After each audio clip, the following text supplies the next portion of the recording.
self-assessment in an online environment?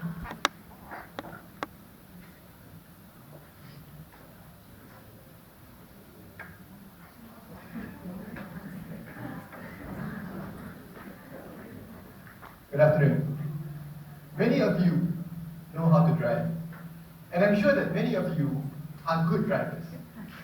A study has found that 80% of drivers think that they are better than average drivers. How is that even possible? Well, it turns out that this is one of many examples where people tend to severely misestimate their ability. Accurate self-assessment is unfortunately not something that happens naturally to most people. It needs learning and it needs development. And my study has found that if we want our students to become people capable of accurate self-assessment, then they need to be given the opportunity to engage and reflect deeply on certain types of feedback.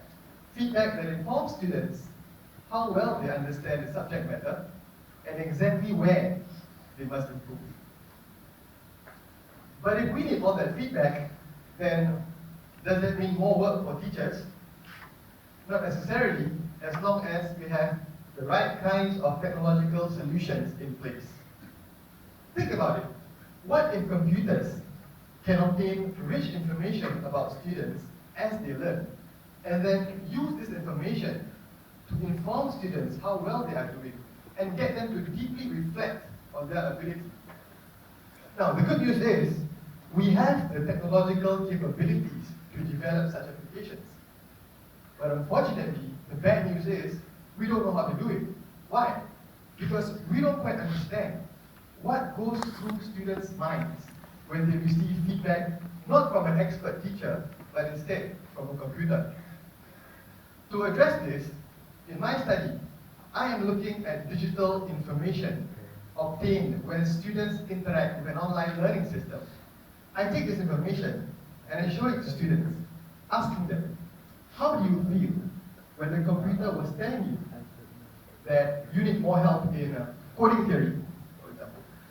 And based on what you know about your own ability, do you agree with what the computer says about you?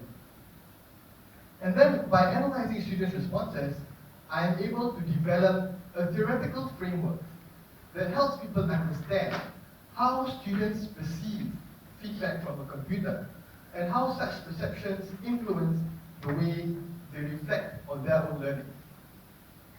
This understanding can then help technological developers create applications, technology, that gives students the opportunity to find out just how good they are so that they can become more effective learners throughout their lives. Thank you.